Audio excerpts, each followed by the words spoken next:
Selamat datang lagi di Numpang Tanya, di mana kita akan ditanya dan kita Emang akan... iya? Iya, emang apaan maksud lo? Katanya makan tadi. Kita Iya, kok di briefing? katanya kita cuma makan doang nggak di sini. Kita makan, ini tapi enak plus numpang tanya. Jadi numpang tanya, numpang di tapi enak, numpang di numpang tanya.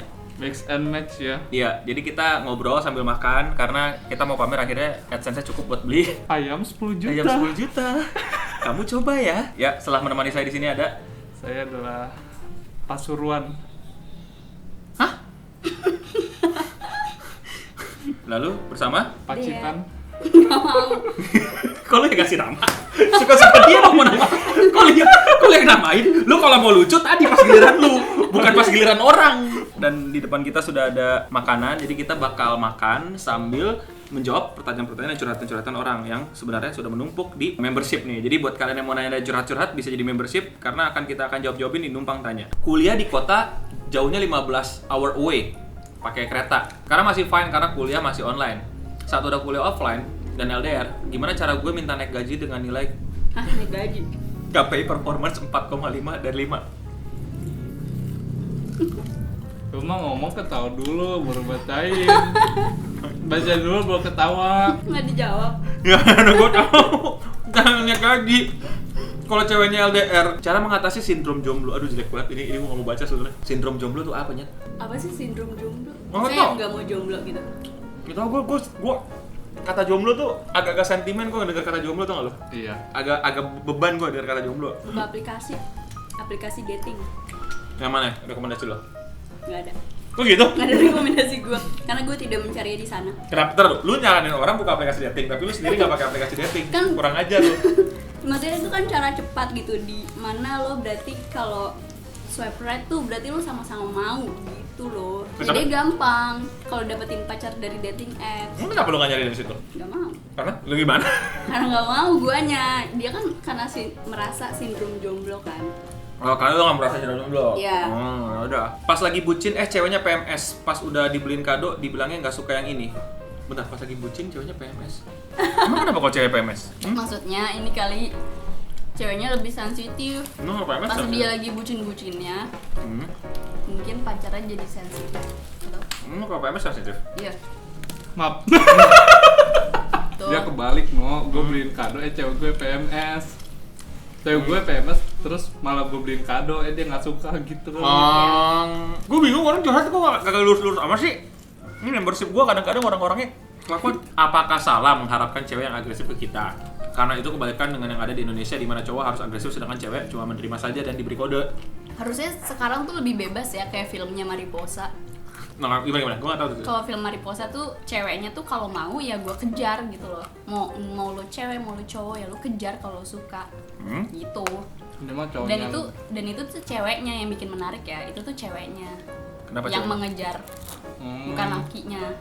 Mungkin sekarang kan kayak gitu kan. Maksudnya trennya tuh di Indonesia kata dia laki yang ngejar, tapi film Mariposa tuh ceweknya tuh yang ngejar. Nah, dia mengharapkan di Indonesia bisa nggak gue menemukan cewek yang kayak gitu, yang ceweknya ngejar duluan, maksudnya kan yang agresif gitu mungkin. Bisa. Cuman dunya males. Gini. Lu kan mau jadi penerima nih ya. Tidak mau menyebar proposal nih. Ya pastikan Anda orang yang emang berkualitas, ngerti nggak lo? Gue yakin Ariel Noah juga nggak perlu nyebar proposal juga pasti ada yang ngejar gitu loh, ngerti nggak sih? Kalau misalnya siapa lagi ya, Reza Rahardian gitu ya, pasti dikejar sama cewek yang agresif, gue yakin gitu. Siapa lagi ayo? Jonas Brother gitu kan? Cewek-cewek yang ngejar gitu. BTS, cewek-cewek. Ya BTS cewek. Jadi kalau lu mau dikejar, harapannya tidak salah. Cuman jangan ngambek kalau nanti ekspektasi Anda tuh terlalu besar, tapi di lapangan Anda memang nggak cocok untuk dikejar, ngerti gak lo? Mungkin banyak cewek yang ngejar, cuman Anda bukan yang cocok dikejar, gimana dong? Tidak salah berharap, tapi jangan sampai harapan Anda memutus tali silaturahmi Anda dengan banyak orang gitu loh. Jadi boleh berharap cewek yang agresif, tapi pastikan apakah Anda emang orang yang cocok diagresifin apa enggak. Nah, asik ya? Asik. Bungkus. Mantap. Dia yang naksir sama gue, pas gue udah 6 bulan sama dia yang ninggalin. Gimana? Dia naksir sama gue, pas udah 6 bulan dia yang ninggalin. Nih lu bayar membership, bikin pertanyaan, bikin pusing orang. Jadi dia naksir duluan nih, misalnya lu dia tembak cewek duluan gak? Dia pas udah 6 bulan pisah. Selama 6 bulan kan bisa terjadi banyak hal, jange. Lu pikir hidup lu 6 bulan baik-baik aja? Hah? Lu siapa ya, Bill Gates?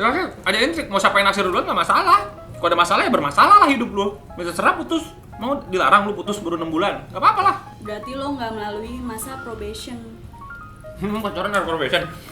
Iya, 4 bulan pertama tuh 4 bulan yang menentukan lo tuh nyaman dan cocok atau enggak sama pasangan lo. Ih, sumpah gue baru tau. Apaan? Bener.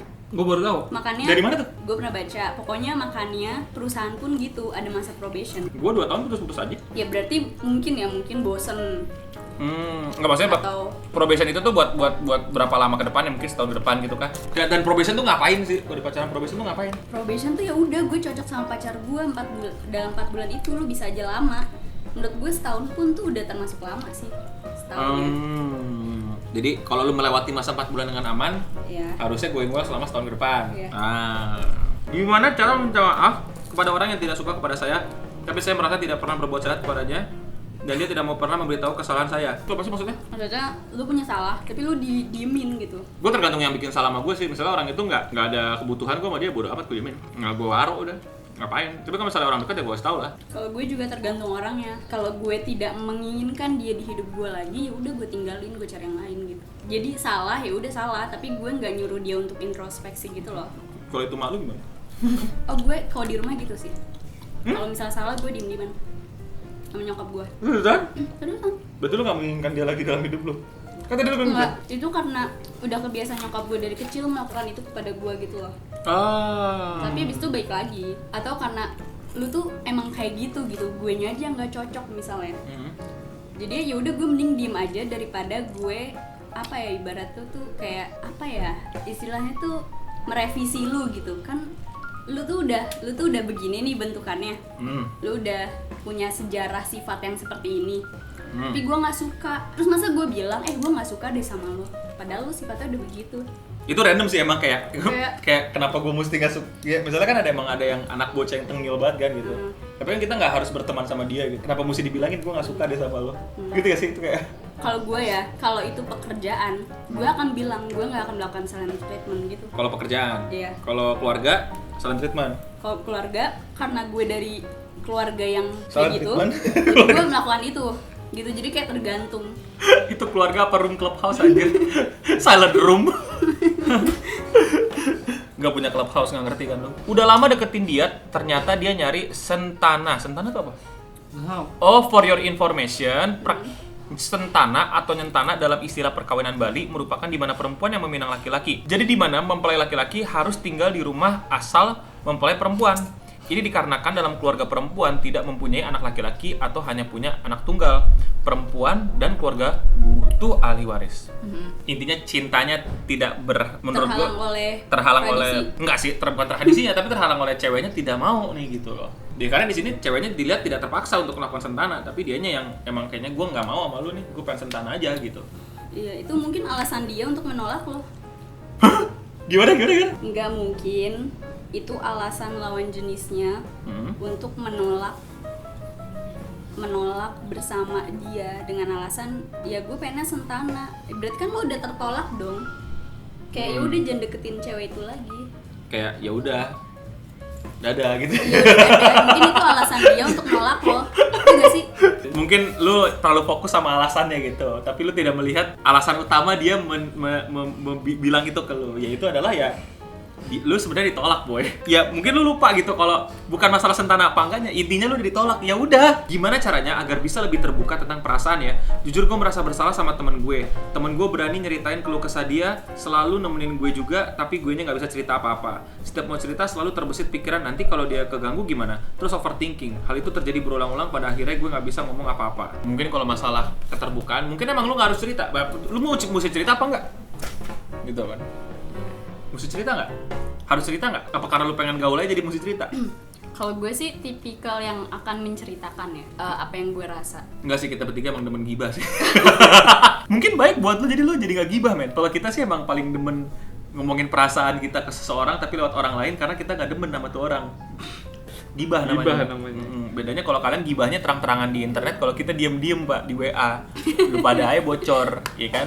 Gibah itu udah bagian dari kultur sih, tapi nggak boleh gibahin orang pakai fitnah gitu loh. Iya. Kalau kita gibahnya tuh apa ya? Nggak suka sama orang gitu sih, tapi nggak mau orang itu tahu. Kalau gue sih ya kalau di posisi itu, di posisi yang gue sih sedih. Lu Gue sedih kalau misalnya pasangan gue nggak cerita ke gue, berarti kayak gue ngerasa tidak dipercaya atas apa yang dia derita atau rasakan gitu. Betul. Membiarkan pasangan gue kayak sendirian menanggung beban itu tuh kayak gue merasa sedih sih. Jadi mungkin lo pikirin itu aja, biar lo mungkin tidak ditinggal sama pasangan lo nanti. Betul. Ya, jadi saran gue cobalah untuk terbuka kalau itu pasangan lo atau itu partner lo, karena ya itu akan merugikan partner lo. Partner lo nggak akan terbebani. Memang akan terbebani, tapi dia akan lebih terbebani kalau lo nggak cerita apa-apa. Cukup revolusionis kan jawabannya. Ya, itu dia sesi curhat dari Numpang Tanya untuk episode kali ini. Jangan lupa subscribe dan nyalain notifikasinya, klik like, dan jangan lupa juga untuk share ke teman-teman kalian yang punya masalah kepercayaan. Dan jangan lupa juga untuk follow kami di sosial media. Karena di sosial media kami ngapain, Dak? Memberikan ilmu. Elmo Sesame Street. Ilmu. Apa-apa bisa.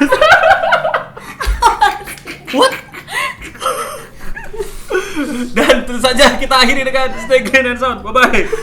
Apa ini?